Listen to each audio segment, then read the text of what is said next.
그해 겨울은 유독 길었습니다.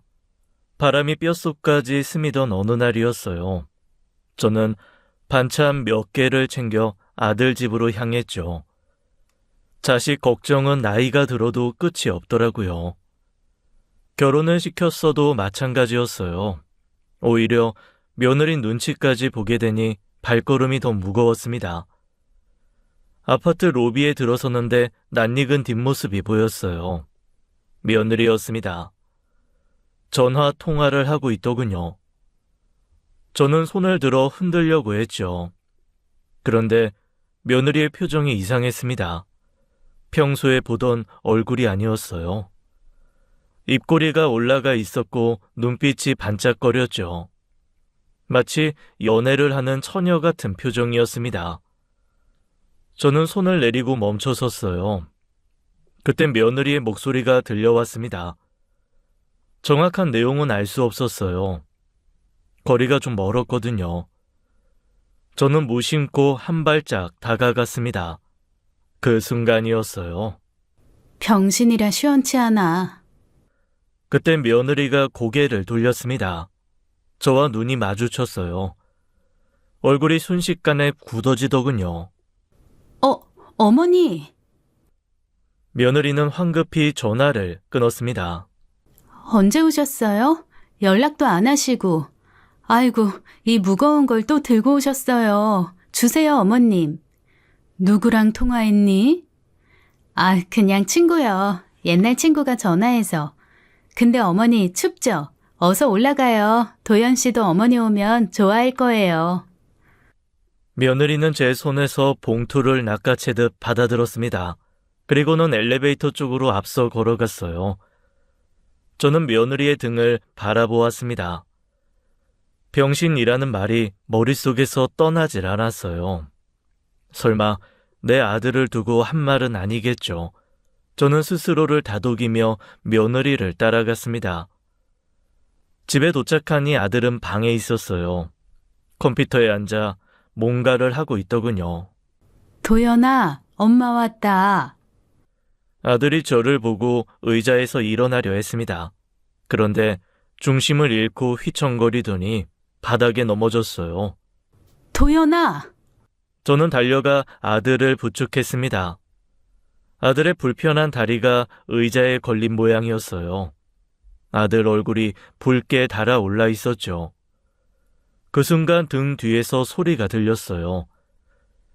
한숨 소리였습니다. 짧지만 깊은 짜증이 가득 실린 한숨이었죠. 저는 고개를 돌려 며느리를 보았습니다. 며느리는 이미 표정을 지운 채 서 있었어요. 하지만 저는 느꼈습니다. 그 한숨에 담긴 경멸을요. 로비에서 들었던 말이 다시 떠올랐습니다. 병신이라 시원찮아. 저는 아들의 손을 잡은 채 깨달았죠. 그때 이 결혼을 막았어야 했다는 것을요. 저는 22년 전 이혼을 했습니다. 남편의 외도 때문이었어요. 어린 아들 손을 잡고 거의 빈손으로 집을 나왔죠. 양육비는 단 한 푼도 받지 못했습니다. 받을 생각도 없었어요. 그 남자에게 손 벌리느니 차라리 굶는 게 나았죠. 낮에는 회사에서 일하고 밤에는 부업을 뛰었습니다. 잠은 서너 시간이면 충분했어요. 뭐 그때는 좀 젊었으니 가능했네요. 지금 하라고 하면 죽어도 못할 것 같아요. 어쨌거나 당시 전 몸이 2개라도 모자랐죠. 아들은 그런 저를 말없이 지켜봤습니다. 학원 한번 보내달라는 소리 없이 혼자 공부했어요. 그렇게 묵묵히 버텨서 좋은 대학에 붙었죠. 졸업 후에는 IT 회사의 개발자로 취직했습니다. 첫 월급을 받던 날 아들이 저를 고깃집에 데려갔어요. 고기를 구우며 아들이 말했죠. 엄마, 이제 내가 볼 테니까 쉬어. 그동안 고생 많았어. 무심한 듯한 그 한마디에 저는 눈물이 났습니다. 드디어 마음고생 끝이라고 생각했어요. 그러던 어느 날이었습니다. 아들이 여자친구를 데려왔어요. 엄마, 인사해. 내 여자친구. 안녕하세요, 어머니. 이은경이라고 해요. 말을 참 예쁘게 했습니다. 목소리도 곱고 웃는 얼굴도 화사했어요.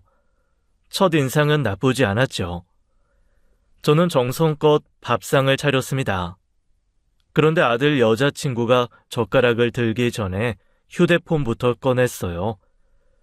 음식 사진을 찍기 시작하더군요. 사진은 왜 찍니? 아, 기념이요. 예비 시어머니께서 차려주신 첫 밥상인데 사진으로 남겨두고 싶어서요. 음식이 너무 맛있어 보여요, 어머니. 저는 그냥 웃어 넘겼습니다. 요즘 젊은 애들은 모든 사진으로 남긴다더군요. 밥을 먹는데 아들 여자친구가 반찬을 집으려고 손을 뻗었습니다. 그때 손목 안쪽이 보였어요. 문신이 있더군요.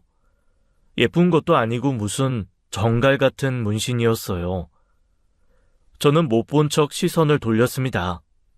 그런데 자세히 보니 목 뒤에도 문신이 살짝 보였어요. 밥을 먹으며 가만히 보니 배꼽 아래에도 문신이 있는 듯 보였습니다. 저는 물을 뜨는 척하며 생각에 잠겼죠. 보통 집 아이들은 저렇게 문신을 하진 않을 겁니다. 은경아, 문신이 좀 있네. 아, 이거요? 어릴 때 한 거예요. 요즘 다들 하잖아요. 지우고 싶은데 시간이 없어서 못 지우고 있어요. 아들 여자친구는 웃으며 대수롭지 않게 넘겼습니다. 저는 더 묻지 않았어요. 첫 만남에 분위기를 깨기 싫었죠. 아들 여자친구가 돌아간 후 저는 아들을 불러 앉혔습니다. 도연아, 그 애 어떻게 만났니? 왜? 마음에 안 들어? 그건 아닌데 문신이 좀 많더라. 저 정도면 보통은 아닌 것 같은데 혹시 담배도 피고 그러니? 그 애 평범하게 자란 애 맞고? 도연아, 결혼은 신중하게 생각해야 해. 아들은 대답 없이 저를 바라봤습니다. 그 눈빛에서 저는 이미 답을 알았어요. 아들 마음이 깊이 가 있다는 것을요. 아들은 제 말을 듣더니 한숨을 쉬었습니다. 엄마, 할 말이 있어. 아들의 표정이 심상치 않았죠. 은경이가 누군지 알아? 나 중학교 동창이야. 중학교 동창? 그때부터 알던 애야? 근데 엄마, 나 사실 중학교 때 왕따 당했어. 저는 그 말에 아들을 바라봤습니다. 상상도 못한 말에 깜짝 놀랐어요. 왕따? 네가? 그게 무슨 소리야? 네가 왜 왕따야? 학교 잘 다녔잖아. 아니, 너 왜 그때 말을 안 했어? 엄마 낮에는 회사 다니고 밤에는 부업하느라 새벽에 들어왔잖아. 아이, 죽을 것처럼 힘들어하는데 내가 어떻게 말해. 그땐 걱정시키기 싫었어. 가슴이 먹먹해졌습니다. 그때 저는 아들 걱정할 여유조차 없었어요. 돈 버느라 정신이 없었죠. 그게 얼마나 미안하든지요. 그래서 얼마나 당한 거야? 매일 맞았지. 돈도 뺏기고. 저는 아무 말도 할 수 없었습니다. 내 아들이 그런 일을 겪는 동안 나는 뭘 했나 싶었어요. 자식 학비 벌어준다고 정작 자식 곁에는 없었던 거지요. 근데 엄마가 모를 수밖에 없는 게 진짜 그거 오래 안 갔어. 은경이 때문에. 은경이가 뭘 했는데?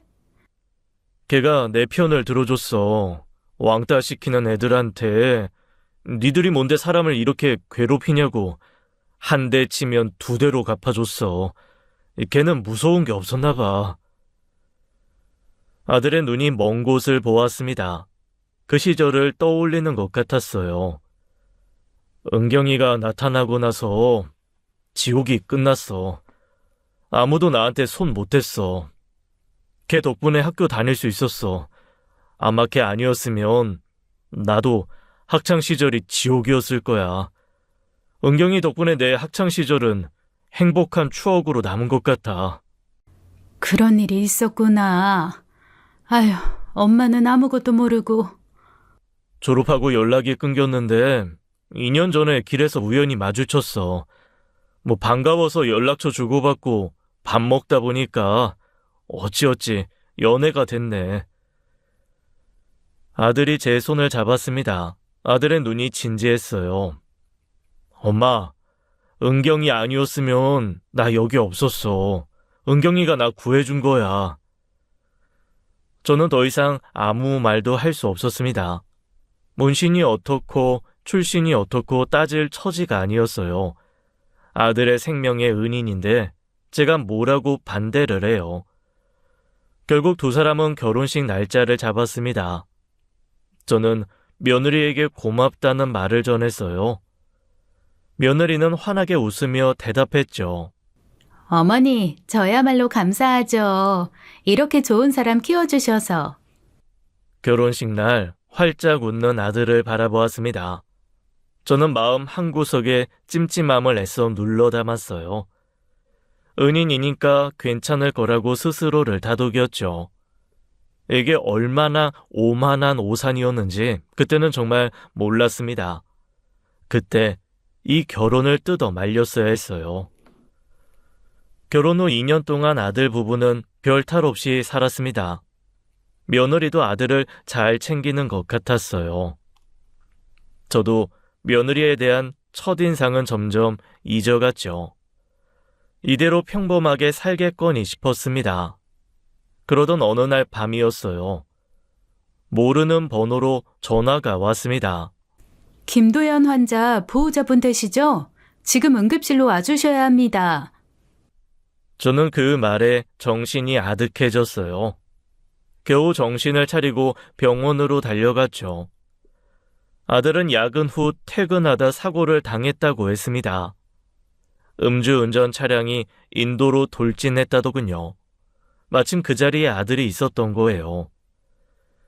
응급실에 도착하니 며느리가 먼저 와 있었습니다. 눈이 퉁퉁 부어서는 저를 보자마자 달려왔어요. 어머니, 어떡해요. 도연 씨가. 며느리는 말을 잇지 못하고 제 품에 안겨 울었습니다. 저는 며느리를 아는 채 수술실 앞을 지켰어요. 그 시간이 얼마나 길었는지 모릅니다. 수술이 끝나고 의사가 나왔습니다. 생명은 건졌습니다. 하지만 다리 신경이 크게 손상됐어요. 두고 봐야 할 것 같습니다. 저는 아들이 살았다는 말에 무릎이 풀렸어요. 일단 살았으면 됐습니다. 다리야 치료하면 되죠. 그렇게 반년 넘는 병원 생활이 시작됐습니다. 며느리는 매일 병원에 왔어요. 밥도 먹여주고 몸도 닦아주고 재활 운동도 함께 했죠. 새벽까지 아들 곁을 지키다 가는 날도 많았습니다. 저는 며느리에게 진심으로 고마웠어요. 역시 아들의 은인답다 싶었죠. 그때만 해도 며느리를 의심하지 않았습니다. 그런데 반년이 지나도 아들의 다리는 나아지지 않았어요. 의사가 저와 며느리를 따로 불렀습니다. 왼쪽 다리 신경 손상이 영구적입니다. 완전한 회복은 어렵습니다. 저는 그 말을 듣고도 실감이 나지 않았습니다. 그 말 뜻은 한쪽 다리는 평생 쓸 수 없다는 말이었어요. 아들은 며칠간 입을 열지 않았어요. 천장만 바라보며 누워 있었죠. 설상가상으로 회사에서 연락이 왔습니다. 장기 휴직이 어렵다며 권고사직 처리하겠다는 내용이었어요. 멀쩡히 일하던 사람이 하루아침에 직장도 잃은 거죠. 퇴원 후 아들은 집에만 있었습니다. 방에 틀어박혀 나오질 않았어요. 그때부터였습니다. 며느리의 태도가 조금씩 달라지기 시작한 게요. 저는 틈만 나면 반찬을 싸들고 아들 집에 갔어요. 그런데 아들은 방문도 열지 않더군요. 엄마, 그냥 가. 나 괜찮아. 괜찮다는 말이 괜찮게 들리지 않았습니다. 저는 억지로 문을 열고 들어갔어요. 아들은 컴퓨터 앞에 앉아 있었습니다. 화면에는 아무것도 띄어져 있지 않았어요. 그냥 빈 모니터 화면만 멍하니 쳐다보고 있었죠. 밥 먹었어? 어, 뭐 먹었는데? 그냥 대화가 이어지질 않았습니다. 제가 뭘 물어봐도 한두 마디가 전부였어요. 예전에 저랑 있으면 수다쟁이처럼 말을 쏟아내던 아이였는데요. 집안을 둘러보니 며느리는 보이지 않았습니다. 은경이는? 가게, 이 시간에도 가게야? 내가 돈을 못 버니까 은경이가 열심히 일하는 거지 뭐. 아들의 목소리에는 아무런 감정이 없었어요. 그냥 사실을 읊는 것 같았습니다. 저는 뭔가 이상하다고 느꼈어요. 아들의 태도가 단순히 다리 때문만은 아닌 것 같았죠. 저는 부엌으로 가서 밥을 차렸어요. 국도 데우고 가져온 반찬도 그릇에 담았죠. 아들을 식탁으로 불러 앉혔습니다. 아들은 숟가락을 들었어요. 밥을 몇 숟갈 뜨더니 이내 숟가락을 내려놓았습니다. 왜? 더 먹어. 입맛이 없어? 누워만 있으니 배가 고플 리가 있나. 배 안 고파. 저는 아들의 얼굴을 바라봤습니다. 살이 많이 빠져 있었어요. 광대뼈가 도드라지고 눈 밑에는 그늘이 져 있었죠. 예전에 회사 다니며 자신감 넘치던 모습은 어디에도 없었습니다. 마치 속이 텅 빈 껍데기처럼 보였어요. 저는 아들의 손을 잡았어요. 아들은 제 눈을 피했습니다. 뭔가 말하려는 듯 입술이 움직였어요. 하지만 결국 아무 말도 하지 않았죠.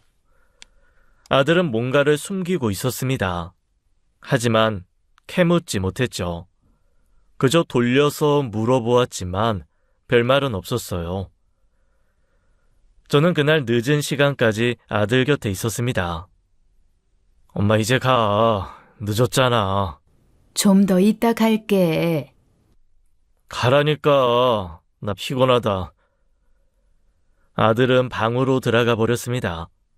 저는 빈 식탁 앞에 혼자 앉아 있었어요.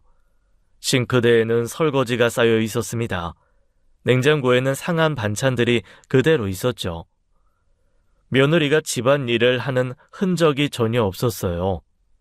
아들도 완전히 다른 사람이 된 것 같았습니다. 그때는 다리 때문에 저러는 거라고 생각했습니다. 달리 다른 이유를 찾을 게 없었어요. 며느리도 이제 집안의 경제를 책임져야 해서 바쁜 거라 생각했죠.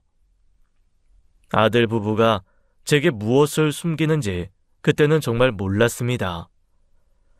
저는 아들이 이대로 무너지는 걸 볼 수 없었습니다. 다음날 결심을 하고 아들 집에 찾아갔어요. 아들을 거실로 불러 앉혔죠. 도연아, 이제 그만 털고 일어나야지. 언제까지 이러고 있을 거야? 아들은 고개를 숙인 채 아무 말이 없었습니다. 다리가 좀 불편하면 어때? 할 수 있는 일이 얼마나 많은데. 컴퓨터로 하는 일은 다리랑 상관없잖아. 네가 얼마나 실력이 좋았는데. 아들은 여전히 입을 열지 않았어요. 저는 점점 답답해졌습니다. 목소리가 저도 모르게 높아졌죠. 도연아, 너 진짜 이렇게 살 거야? 다리 하나 불편한 거 가지고 인생 끝난 사람처럼 굴 거냐고.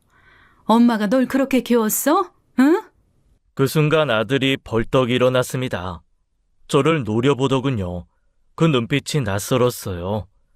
이 거지 같은 다리 때문이 아니라고! 아들이 소리를 질렀습니다. 저는 깜짝 놀라 아들을 바라봤어요. 저한테 그렇게 소리를 지른 건 처음인 것 같았습니다. 아들의 얼굴이 일그러져 있었죠. 분노인지 슬픔인지 알 수 없는 표정이었습니다. 그것 때문이 아니라니. 그럼 뭐 때문인데? 회사 정리돼서 그래? 아니면 돈 못 번다고 은경이가 뭐라고 해? 아들은 입을 열려고 했어요. 뭔가 말하려는 것 같았습니다. 하지만 이내 입을 다물어 버렸죠. 고개를 돌리더니 방으로 들어가 버렸어요. 저는 방문 앞으로 갔어요. 손잡이를 돌려봤지만 잠겨 있었죠. 도연아, 문 열어. 엄마한테 말해봐. 뭐가 문제야? 말을 해야 엄마가 알지. 대답이 없었습니다. 저는 문 앞에 서서 한참을 기다렸어요. 아들이 문을 열어줄 줄 알았죠. 하지만 안에서는 아무 소리도 나지 않았습니다. 거지 같은 다리 때문이 아니다. 아들의 그 말이 머릿속을 맴돌았어요. 다리 때문이 아니라면 대체 뭐란 말인가요? 역시 부부 사이에 문제가 생기고 있나 싶었습니다. 밤 10시가 넘어서야 현관문이 열렸어요. 며느리가 들어왔습니다. 저를 보더니 놀란 표정을 지었죠. 어머니, 아직 안 가셨어요? 이 늦은 시간까지 여기 계셨어요? 도연이가 방에서 안 나와서. 아까 좀. 그나저나 은경이 네가 고생이 많구나. 지금 끝났어? 네, 마지막 손님이 늦게 와서. 어머니, 도연 씨는 제가 잘 타일러 볼게요. 요즘 도연 씨가 예민해서 그래요. 갑자기 환경이 변했으니. 어머니 늦었으니까 들어가서 쉬세요. 제가 잘 얘기할게요. 며느리가 저를 현관까지 배웅했습니다. 저는 그제야 집으로 돌아왔어요. 그날 이후로 저는 매일 아들 집에 갔습니다. 아들과 매일 싸우는 게 저도 힘들었지만 이대로 손을 놓고 있을 수는 없었어요. 문 앞에서 사정도 하고 혼내기도 하고 옆에 앉아 말을 걸기도 했습니다. 도연아, 할 수 있는 일 찾아보자. 너 개발자였잖아. 실력이 어디 가겠어? 아들은 한동안 아무 말 없이 듣기만 했습니다. 대꾸도 않고 고개만 숙이고 있었어요. 저는 포기하지 않았죠. 매일 같은 말을 반복했습니다. 아들이 워낙 좋아하는 일이었으니 언젠가는 아들 마음이 흔들릴 거라 생각했죠. 그러던 어느 날이었어요. 아들이 먼저 입을 열었습니다. 엄마, 나 사업해볼까? 사업? 무슨 사업? 사고 보상금이 좀 있잖아. 그걸로 IT 개발 외주 일을 받아볼까 해. 뭐 거창한 건 아니고 그냥 혼자서 재택으로 코딩하는 거야. 집에서도 할 수 있으니까. 저는 그 말에 가슴이 벅찼어요. 드디어 아들이 일어서려 하는구나 싶었죠. 그래 해봐. 네가 하고 싶은 거 다 해. 그게 뭐든 엄마가 다 도와줄게. 아들은 고개를 끄덕였습니다. 표정은 여전히 어두웠지만 그래도 한 걸음 앞으로 내딛는 거였어요. 그게 중요하잖아요. 저는 안심을 했습니다. 저는 일주일에 2~3번씩 아들 집에 들렀습니다. 반찬도 해다 주고 청소도 도와주고 아들 얼굴도 살폈죠. 아들은 드디어 일을 시작했어요. 컴퓨터 앞에 앉아 뭔가를 열심히 하고 있었습니다. 하지만 눈에 생기가 없었어요. 일을 해도 기쁜 표정이 아니었죠. 무언가 짓눌린 사람 같았습니다. 이상한 건 며느리였어요. 예전에는 병원에서는 하루 종일 아들 곁에 붙어 있더니 이제는 챙기는 모습이 전혀 없었습니다. 제가 저녁 늦게까지 있어도 며느리는 들어오지 않았어요. 도연아, 은경이 오늘도 늦니? 가게 바빠서 늦는데. 아들은 그 말만 했습니다. 더 묻지 말라는 듯한 어조였어요. 며느리는 네일샵을 합니다. 그런데 네일샵이 매일 이렇게 늦게까지 일을 할 게 뭐가 있나요? 제가 밤 10시에서 11시까지 아들 집에 있어도 며느리는 집에 들어오지 않았습니다. 며느리는 언제나 자정이 넘어서 집에 오는 것 같았어요. 그러던 어느 날이었어요. 10시가 넘어 집에 가려는데 그때 현관문이 열렸어요. 웬일로 이른 시간에 며느리가 들어왔습니다. 저를 보더니 눈썹이 살짝 찌푸려지는 게 보였어요. 은경아, 왜 이렇게 늦었어? 밥은 먹었니? 매일 이렇게 늦는 거야? 일이 많았어요. 요즘 손님이 많아서. 아시는 것처럼 제가 돈 벌어야 하니까요. 그 말투가 퉁명스러웠습니다. 예전에 저한테 하던 말투가 아니었어요. 며느리는 저한테 인사도 제대로 하지 않았습니다. 그냥 방으로 들어가 버렸어요. 저는 닫힌 문을 바라보았습니다. 아들에게 눈을 돌리니 아들은 고개를 숙이고 있었어요.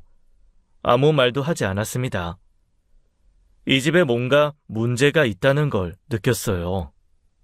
엄마, 미안해. 은경이가 요즘 피곤해서 좀 신경이 날카로워. 크게 마음에 담지 마. 늦었는데 이제 가셔. 아들이 며느리 대신 사과를 하고 있었어요. 그 모습을 보니 가슴이 답답해졌습니다. 저는 아들 방에서 나왔어요. 집으로 가려다가 몸을 돌려 며느리가 들어간 안방으로 갔습니다. 문을 두드렸죠. 네. 은경아, 잠깐 얘기 좀 하자. 저는 방으로 들어갔어요. 며느리는 침대에 걸터 앉았습니다. 저는 조심스럽게 말을 꺼냈죠. 은경아, 요즘 도연이가 많이 힘들어 보여. 물론 너도 많이 힘든 거 다 안다. 그래도 이럴 때일수록 부부가 더 서로 의지를 해야 하는 거야. 혼자 집에서 일하느라 외롭기도 할 거고. 그러니 네가 조금만 챙겨주면 안 되겠니? 어렵겠지만 가끔 일찍 들어와서 밥도 같이 먹어주고 말동무도 해주고 생활비 문제라면 내가 얼마든 도울 테니. 그 순간 며느리의 표정이 변했습니다. 눈빛이 차가워지더군요. 얼마나 주실 수 있는데요? 집이라도 팔아서 해주실 수 있으세요? 뭐? 죄송해요. 그런데 어머님, 제가 어머님 돈 쓰면서 도연 씨랑 매일 놀 순 없잖아요. 지금은 제가 이 집 가장이 돼서 매일 가게 나가서 돈 버는 거예요. 그거 안 보이세요? 혼자 나가서 놀고 오는 게 아니라고요. 그건 알지. 근데 아침부터 밤까지 일하고 들어오면 녹초가 돼요. 파김치가 된다고요. 지금도 저 힘들어 죽겠어요. 어머님 제 앞에서 잔소리하시는 지금 이 순간에도요. 근데 돈도 벌고 남편 우울하니 앞에서 재론까지 피우라는 건가요? 목소리가 높아졌습니다. 저는 당황했어요. 아니, 그런 뜻이 아니라 그냥 옆에 있어 달라는 거야. 도연이도 지금 힘든 시기잖니. 자기 잘못이 아닌 다른 사람 잘못으로 자기 모든 걸 잃었어. 내가 너 힘든 거 모르는 거 아니야. 그저 너희가 부부이니 이런 시기에 둘이 잘 헤쳐나가라는 뜻이었다. 어머니. 며느리가 제 말을 끊었습니다. 자리에서 일어나더니 저를 똑바로 쳐다봤어요. 제가 듣기엔 너 힘든 건 모르겠고 내 아들 걱정만 된다로 들려요. 어머니가 그렇게 걱정되시면 어머니가 직접 챙기세요. 전 못해요. 며느리가 제 팔을 잡았습니다. 그리고는 방 밖으로 밀어냈어요. 제 코앞에서 문이 닫혔습니다. 지금 이게 무슨 상황인가 싶었죠.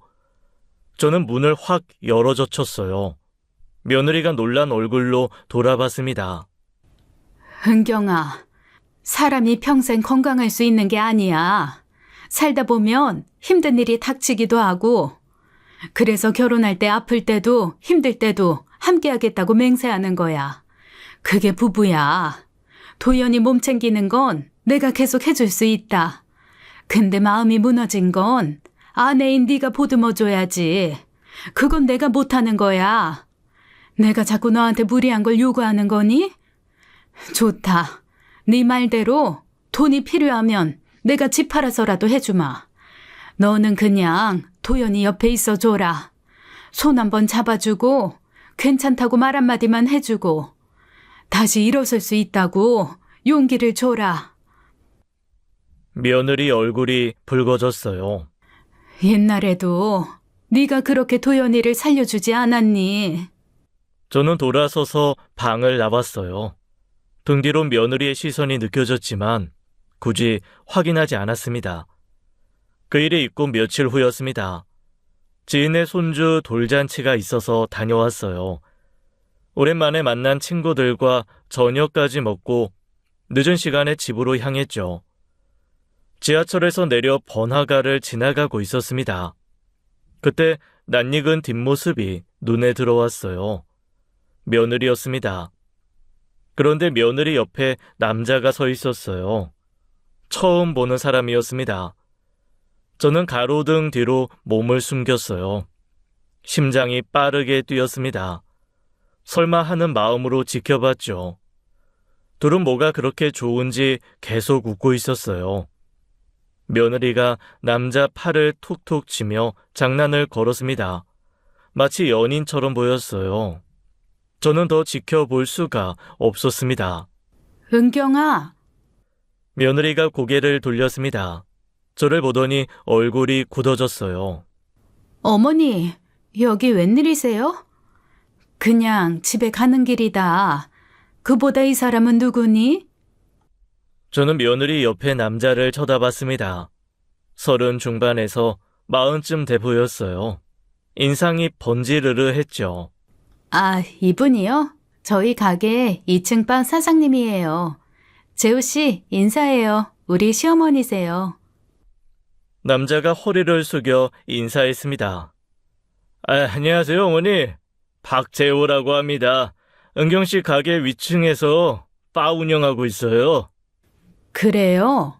근데 이 늦은 시간에 왜 같이 있는 거예요? 아저씨는 지금 장사할 시간 아닙니까? 은경씨가 늦게까지 일하시길래요. 여자분 혼자 밤길 다니시면 위험하잖아요. 제가 집까지 바래다 드리려고 했습니다. 남자는 당당했어요. 떳떳한 사람처럼 말했죠. 하지만 저는 아까 본 장면을 잊을 수가 없었습니다. 어머니, 오해하지 마세요. 그냥 친하게 지내는 거예요. 가게가 같은 건물이니까 자주 보잖아요. 그러다 보니 친해진 거고요. 며느리가 저를 이상한 사람 보듯이 쳐다봤어요. 마치 제가 과민 반응을 하는 것처럼요. 저는 며느리를 똑바로 바라봤습니다. 은경아, 아무리 친해도 유부녀가 다른 남자한테 이런 식으로 데려다 준다는 거 받아주면 안 된다. 남들이 보면 뭐라고 하겠어? 도연이 귀에 들어가면 어쩌려고. 며느리 표정이 살짝 굳었어요. 앞으로 이런 일 없었으면 좋겠다. 알겠니? 네, 알겠어요. 며느리가 대답했습니다. 하지만 눈빛이 반항적이었어요. 마지못해 대답하는 게 느껴졌죠. 저는 그날 찜찜한 마음으로 집에 돌아왔습니다. 아까 본 장면이 머릿속에서 떠나지 않았어요. 아무리 친해도 저렇게 붙어서 웃는 게 정상은 아니었죠. 혹시나 하는 불안이 마음 한구석에 자리 잡았습니다. 그날 이후로 며느리가 계속 신경 쓰였습니다. 아무리 생각해도 이상했어요. 저는 며칠을 고민했습니다. 그러다 결심했어요. 흥신소에 뒷조사를 맡기기로요. 혹시 제가 지나친 걸까 마음이 안 좋았죠. 시어머니가 며느리를 뒷조사를 한다는 것 자체가 좀 그렇긴 했어요. 하지만 가만히 있을 수가 없었습니다. 제 아들 인생이 걸린 문제니까요. 흥신소에 찾아가서 며느리 이름과 가게 주소를 알려줬습니다. 직원이 말하길 최소 한 달은 걸린다고 했어요. 저는 알겠다고 하고 돌아왔죠. 한 달이 얼마나 길던지요. 하루하루가 1년 같았습니다. 아들 집에 갈 때마다 며느리 얼굴을 보기가 힘들었어요. 혹시 내 눈이 틀린 거면 어쩌나 싶기도 했죠. 한 달 후 흥신소에서 연락이 왔습니다. 조사가 끝났다고요. 저는 바로 흥신소 사무실로 찾아갔어요. 직원이 두꺼운 서류 봉투를 건넸습니다. 어머님, 마음 단단히 드세요. 충격적인 내용 많습니다. 저는 봉투를 받아들었어요. 손이 떨렸습니다. 먼저 며느리분, 과거부터 말씀드릴게요. 결혼 전에 유흥업소에서 일한 경력이 있습니다. 뭐라고요? 네일 아트샵은 그 과거를 세탁하기 위해 차린 겁니다. 업소 다니면서 모은 돈으로요. 머리가 멍해졌습니다. 문신이 많았던 이유가 있었던 거예요. 그때 더 알아봤어야 했는데 제 불찰이었죠. 근데 더 심각한 게 있습니다. 더 있어요? 며느리분이 가게 2층 바 사장이랑 정기적으로 만나고 있습니다. 둘이 모텔에 드나드는 것도 확인했고요. 사진도 찍었습니다. 직원이 봉투에서 사진 여러 장을 꺼냈어요. 테이블 위에 펼쳐 놓았습니다. 며느리와 그 남자가 손잡고 걷는 사진이 있었어요. 둘이 모텔 앞에 서 있는 사진도 있었습니다. 모텔에서 나오는 사진도요. 저는 사진을 한 장씩 들여다봤습니다. 분명히 며느리였어요. 의심의 여지가 없었죠. 손이 떨려서 사진을 제대로 잡을 수가 없었습니다. 저는 사진을 모두 봉투에 넣었습니다. 비용을 치르고 흥신소를 나왔어요. 집으로 돌아오는 길에 눈물이 났습니다. 아들 생각에요. 사고로 다리를 잃고 직장도 잃고 그런 아들 옆에서 아내는 다른 남자를 만나고 있었던 거예요. 아들이 왜 그렇게 무기력했는지 이제야 알 것 같았습니다. 혹시 이미 의심하고 있었던 건 아닐까요? 그 생각에 가슴이 무너지는 것 같았죠. 사진만으로는 부족했습니다. 제 두 눈으로 직접 봐야 했어요. 저는 며느리 가게 문 닫을 시간에 맞춰 근처로 갔습니다. 어두운 골목에 몸을 숨기고 가게 입구를 지켜봤어요. 밤 8시쯤 가게 불이 꺼졌습니다. 며느리가 문을 닫고 나왔어요. 그러면서 집에는 언제나 자정에 들어오는 거였어요. 잠시 후 2층 바에서 남자가 내려왔습니다. 흥신소 사진에서 봤던 그 얼굴이었어요. 둘은 자연스럽게 팔짱을 꼈습니다. 주변 사람들에게 숨기려는 노력조차 없었어요. 대놓고 붙어서 걸어가더군요. 저는 거리를 두고 뒤를 따라갔습니다. 두 사람은 골목을 몇 개 돌더니 어느 모텔 앞에 섰어요. 망설임 없이 안으로 들어갔습니다. 익숙한 발걸음이었죠. 저는 모텔 건너편에서 기다렸습니다. 시간이 얼마나 흘렀는지 모르겠어요. 아마 2시간쯤 됐을 겁니다. 모텔 문이 열렸습니다. 며느리와 남자가 나왔어요. 둘은 웃으며 이야기를 나누고 있었습니다. 오늘 좋았어. 다음 주에 또 보자. 응, 다음 주에는 좀 더 일찍 만나. 오늘 너무 짧았어. 난 2번도 가능한데. 아쉽다. 다시 들어갈까? 내가 다시 내 능력을 보여줘? 아이, 몰라. 며느리 머리카락이 젖어 있었어요. 샤워를 하고 나온 게 분명했죠. 저는 가방끈을 고쳐 잡았습니다. 그리고 두 사람 앞으로 걸어갔어요. 며느리가 저를 발견했습니다. 웃음기가 싹 사라지더군요. 어머니. 저는 대답하지 않았습니다. 가방에서 비닐 봉투를 꺼냈어요. 일주일 동안 썩힌 된장이었죠. 봉투를 열어 두 사람에게 끼얹었습니다. 달려들어서 두 년놈들 얼굴에 펴발랐죠. 뭐야 이게! 썩은 냄새가 진동했어요. 두 사람이 비명을 지르며 뒹굴었습니다. 아이씨, 미친 노인네가 뭐하는 짓이야! 며느리와 그 남자는 눈에 된장이 들어가서 소리를 지르며 얼굴을 감쌌죠. 저는 가방에서 방망이를 꺼냈어요. 이 더러운 버러지 같은 것들아, 오늘 제대로 맞아봐라. 저는 그 머리통을 향해 힘껏 내리쳤어요. 퍽! 아이씨! 남자가 비틀거렸습니다. 저는 그 다리를 걷어찼어요.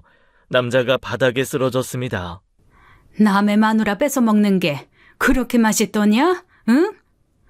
며느리가 도망가려 했어요. 저는 그 머리채를 잡아 끌어당겼습니다. 아야, 어머니, 놔요. 제발. 내 아들이 집에서 썩어가는 동안 넌 여기서 이 짓거리 하고 있었어? 이 똥물에 튀겨 죽일 것들. 저는 며느리 등짝을 방망이로 후려쳤어요. 아, 잘못했어요. 내가 내 아들 손 좀 잡아주라고 그렇게 말했더니 넌 남의 남자 거식이나 잡고 뒹굴고 있었어? 응? 한 대, 두 대, 세 대, 팔이 아플 때까지 내리쳤습니다. 살려주세요. 제발요. 그만! 이 미친 노인네, 신고할 거야? 해라, 해. 내가 지금 무서울 게 있어 보이냐? 두 사람은 바닥에 뒹굴며 살려달라고 빌었습니다. 된장 범벅이 된 채로요. 저는 방망이질을 멈췄어요. 숨을 고르며 두 사람을 내려다봤습니다. 이 더러운 것들. 이게 끝인 줄 알아? 아직 시작도 안 했어. 저는 뒤돌아서서 그 자리를 떠났습니다.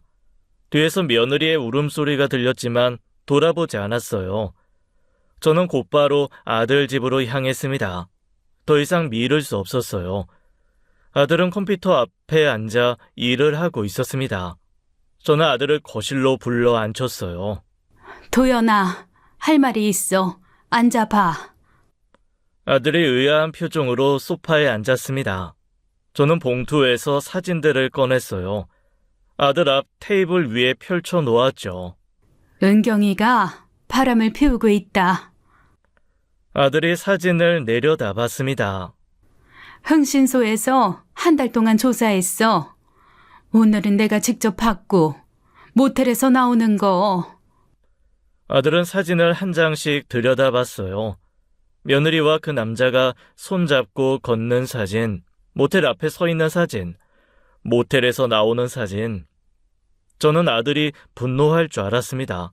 아니면 충격을 받거나요. 테이블을 뒤엎을 수도 있다고 생각했어요.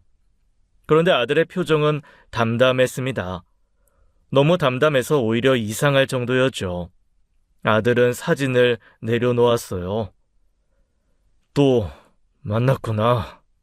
뭐라고? 저는 아들의 말에 멈칫했어요. 또라니요. 또라니? 그게 무슨 말이야? 엄마, 나 사실 알고 있었어.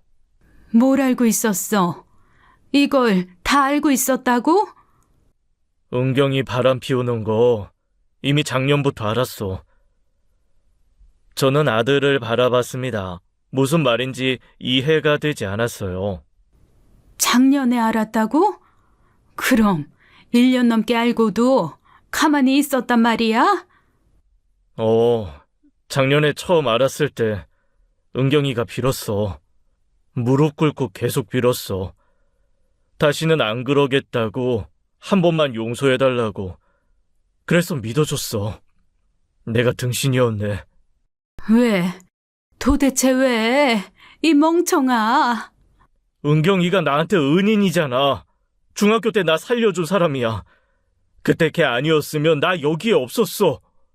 그래서 한 번은 기회를 줘야 한다고 생각했어. 아들의 눈에 물기가 어렸어요. 저는 아무 말도 할 수 없었습니다. 그때 현관문이 열렸어요. 며느리가 들어왔습니다. 된장 범벅이 된 채로요. 옷에서 썩은 냄새가 났어요. 며느리가 저를 보더니 눈이 뒤집어졌습니다. 어머니, 미쳤어요? 갑자기 나타나서 사람을 때리고. 저 아무 잘못도 없어요. 어머니가 잘못 보신 거라고요. 며느리가 아들에게 달려가 매달렸어요. 도연 씨, 나 진짜 억울해. 그냥 친한 사람이랑 밥 먹었을 뿐인데 어머니가 무슨 말을 들었는지 모르겠지만 그때 아들이 테이블 위 사진을 가리켰습니다. 며느리의 말이 뚝 끊겼어요. 사진을 본 며느리 얼굴이 하얗게 질렸죠. 아들이 조용히 물었습니다. 또 만난 거야? 며느리는 입을 열었다 닫았어요. 아무 대답도 하지 못했습니다. 아들이 자리에서 일어났습니다. 며느리를 똑바로 쳐다봤어요. 이혼하자. 며느리 눈이 휘둥그레졌습니다. 뭐? 지금 무슨 소리야? 도연 씨, 진심이야? 며느리가 아들에게 매달렸어요. 아들은 며느리를 밀쳐냈습니다. 작년에 처음 알았을 때 기회를 줬어. 네가 나한테는 사랑하는 사람이자 내 은인이었으니까. 도연 씨, 다시는 안 그러겠다고 빌었잖아. 무릎 꿇고 울면서. 그래서 믿어줬어. 근데 또 만난 거야? 넌 내가 그렇게 우습냐? 짐작은 하고 있었어. 어머니가 말 안 해줬어도 내가 먼저 터트릴 일이었어. 이혼해. 며느리는 입술을 깨물었어요. 아무 말도 하지 못했습니다. 이번에 끝이야. 진짜 끝. 난 이제 너한테 빚 없어. 그 순간 며느리 표정이 변했습니다. 슬픔도 미안함도 없었어요. 싸늘하게 굳더니 비웃음이 떠올랐죠. 그래, 잘 됐네. 이렇게 된 마당에 나도 솔직히 말할게. 며느리가 고개를 들었습니다. 눈빛이 완전히 달라져 있었어요. 나도 병신이랑은 못 살겠다. 병신 새끼랑 평생 같이 살 생각 없거든. 저는 그 말에 숨이 멎는 것 같았습니다. 저도 모르게 며느리 뺨을 쳐버렸어요. 며느리 고개가 휙 돌아갔죠. 나가라. 넌 언젠가 네가 뱉은 대로 다시 돌려받을 거야. 글쎄요. 과연 그럴까요? 앞으로도 저는 떵떵거리면서 잘 살고 김도연은 병신으로 시궁창 인생 살 것 같은데요? 너... 미안한데 난 희생할 생각 없어. 내 인생은 내 거거든. 아들이 며느리 앞으로 다가갔습니다. 그리고 이번엔 아들이 며느리 뺨을 후려쳤어요. 철썩. 며느리 고개가 또 돌아갔습니다. 저도 놀랐어요. 아들이 손을 드는 건 처음 봤거든요. 나는 몸이 불편한 거야. 그건 사고 때문이지. 내 잘못이 아니야. 근데 너는 뭐야? 너는 정신이 불편한 거잖아. 그건 누구 탓도 아니고 네 탓이야. 내가 볼 때 병신은 너야. 며느리가 뺨을 감싸주었어요. 아들을 노려봤습니다. 하지만 아무 말도 하지 못했죠. 며느리는 돌아서서 방으로 들어갔어요. 잠시 후 캐리어 하나를 끌고 나왔습니다. 현관문 앞에서 멈춰섰어요. 돌아보더니 비꼬듯이 웃었습니다. 현관문이 쾅 닫혔습니다. 저는 아들 옆으로 갔어요. 소파에 앉혀놓고 손을 잡았습니다. 아들은 고개를 숙인 채 말했어요. 내 잘못이야, 엄마. 기회를 준 내가 바보지. 저는 그제야 모든 게 이해됐습니다. 아들이 사고 후 무기력했던 이유요. 다리 때문이 아니었어요. 아내의 배신을 알면서도 참고 있었던 거였죠. 은인이라는 이유 하나로요. 저는 아무 말도 못하고 아들을 껴안았습니다. 아들의 어깨가 미세하게 떨리고 있었어요. 며느리는 그날 이후 집에 돌아오지 않았습니다. 아들은 바로 변호사를 선임했어요. 이혼 소송을 시작했죠. 외도 증거가 확실하니 금방 끝날 줄 알았습니다. 흥신소 사진도 있고 제가 직접 목격한 것도 있으니까요. 첫 공판, 법정에서 며느리를 만났습니다. 그 상간남과 함께요. 그 둘은 뻔뻔하게 나왔어요. 어차피 저희 둘이 재혼할 거예요. 위자료? 그깟 거 얼마나 들여나? 몇 천? 얼마든 내드릴게요. 불쌍한 병신 모자 적선해주는 셈 치지 뭐. 법이 정한 대로 몇 푼 내면 되는 거잖아. 그거 내고 은경이랑 잘 살겠습니다, 어르신. 상간남은 아들을 보고도 비웃었어요. 다리 불편하신 분은 건강 챙기시고요.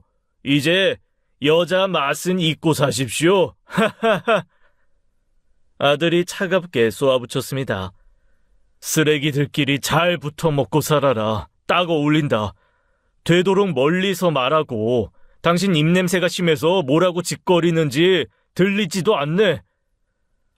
며느리가 눈을 치켜떴지만 아들은 거들떠보지도 않았어요.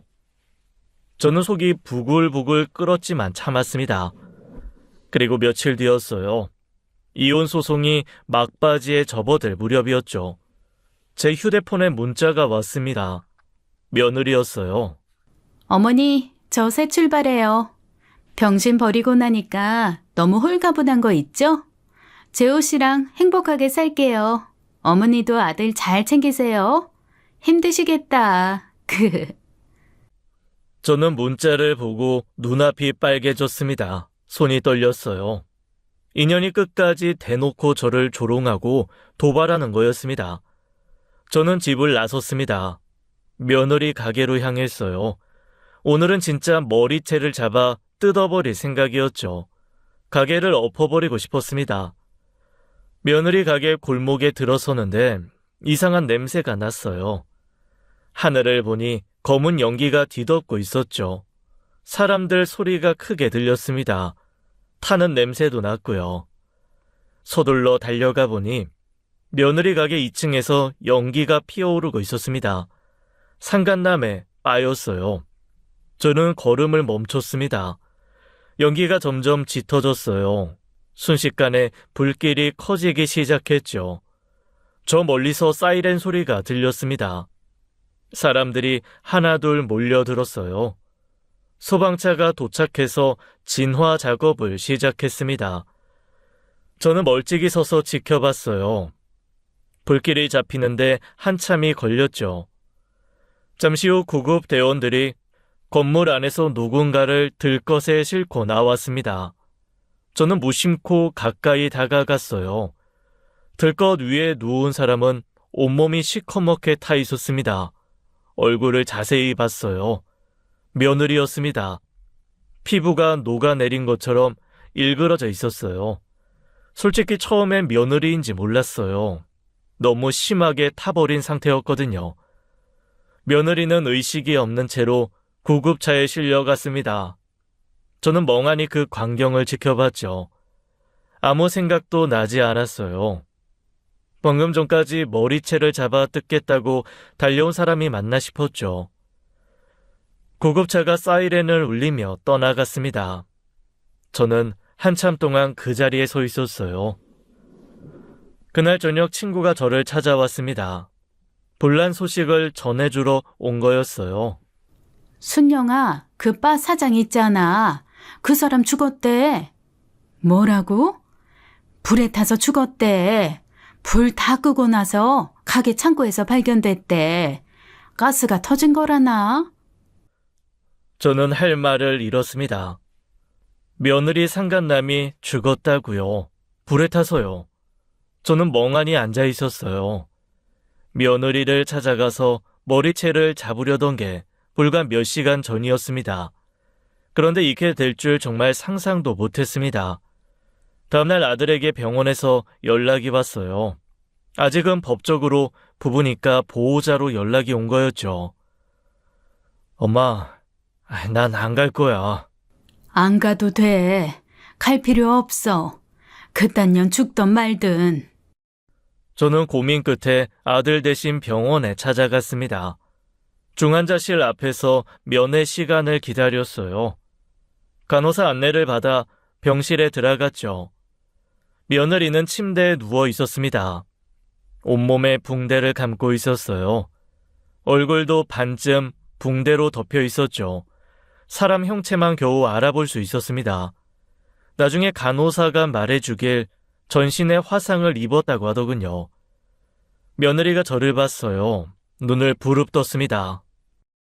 구경 왔어요? 목소리가 갈라져 있었어요. 잘 됐어요? 속 시원해요? 어머니 소원 풀렸겠네. 내가 이 꼴이 됐으니까. 며느리가 악을 썼습니다. 울부짖듯이 소리쳤어요. 좋아 죽겠죠? 내가 이렇게 됐으니까 신났죠? 저는 가만히 며느리를 내려다봤습니다. 아무 말도 하지 않았어요. 며느리가 숨을 헐떡이며 저를 노려봤죠. 저는 며느리 곁으로 다가갔습니다. 붕대 사이로 보이는 눈을 똑바로 바라봤어요. 전신 화상이면 평생 그 몸으로 살아야 할 거다. 사람을 저주하고 무시하고 살면 나중에 그게 다 너한테 돌아가는 거야. 네가 도연이한테 한 말, 한 행동 잘 생각해봐라. 저는 돌아서려다 멈췄어요. 마지막으로 한마디를 더했습니다. 이게 천벌이라는 거야. 며느리 눈에서 눈물이 흘러내렸습니다. 아무 말도 못하고 울기만 했어요. 처음으로 며느리가 작아 보였습니다. 저는 돌아서서 병실을 나왔어요. 뒤에서 며느리가 소리를 지르고 무언가를 집어 던지는 소리가 들렸지만 돌아보지 않았습니다. 다시는 며느리를 볼 일이 없을 거라고 생각했어요. 그리고 실제로 그랬죠. 이후 아들 이혼 소송이 최종 확정됐습니다. 당연히 아들이 이겼어요. 외도 증거는 넘쳤으니까요. 위자료 소송에서도 승소했죠. 며느리는 전신 화상으로 병원 신세를 지게 됐습니다. 그 후로 어떻게 살고 있는지는 모릅니다. 알고 싶지도 않았어요. 아들은 그날부터 일에만 매달렸습니다. 재택으로 하던 외주 일이 점점 늘어났어요. 아들 실력이 좋다는 입소문이 퍼지면서 의뢰가 밀려들기 시작했죠. 1년 후 아들은 작은 사무실을 얻었습니다. 오피스텔 한 칸짜리 작은 공간이었어요. 직원도 한두 명씩 뽑기 시작했죠. 회사가 조금씩 커져갔습니다. 아들의 표정도 점점 밝아졌어요. 예전에 회사 다닐 때 자신감 넘치던 모습이 돌아오고 있었죠. 주말이면 아들은 봉사활동을 나가기 시작했습니다. 장애인 복지관에서 코딩을 가르치는 봉사였어요. 자기처럼 다리가 불편한 사람들에게 도움이 되고 싶다고 했죠. 저는 아들이 대견했습니다. 그 힘든 시간을 지나 이렇게 다시 일어서다니요. 엄마로서 이보다 더 뿌듯할 수가 없었어요. 그렇게 4년이 흘렀습니다. 어느 날 아들에게서 전화가 왔어요. 소개시켜줄 사람이 있다고 했습니다. 봉사활동에서 만난 여자라고요. 저는 아들과 함께 식당에서 그 여자를 만났습니다. 수수하고 차분한 인상이었어요. 화려하지 않았지만 단정했죠. 그 여자는 봉사단체에서 아들과 같이 활동했다고 했습니다. 장애인 복지 일을 오래 해봤다더군요. 아들의 사연도 알고 있었어요. 제가 유심히 본 건 그 여자가 아들을 바라보는 눈빛이었습니다. 따뜻했어요. 아들의 불편한 다리를 부끄러워하지 않았죠. 오히려 자연스럽게 받아들이는 것 같았습니다. 저는 이번에 느낌이 좋았어요. 첫 며느리를 만났을 때와는 완전히 달랐죠. 그때는 찜찜함이 있었는데 이번엔 마음이 편안했습니다. 몇 달 뒤 아들은 그 여자와 재혼을 했어요. 작은 결혼식이었습니다. 가까운 사람들만 초대했죠. 결혼식장에서 저는 아들 손을 잡았습니다. 아들의 눈을 바라보며 말했어요. 이번엔 꼭 행복하라고요. 아들은 웃으며 고개를 끄덕였습니다. 그 웃음이 진짜였어요. 4년 전에는 볼 수 없었던 웃음이었죠. 저도 웃었습니다. 이제야 마음을 놓을 수 있을 것 같았어요. 긴 겨울이 끝나고 드디어 봄이 온 것 같았죠. 지금까지 사연 읽어주는 남녀였습니다. 끝까지 함께 해주신 여러분 감사드리며 저희는 다음 사연으로 돌아올게요. 감사합니다.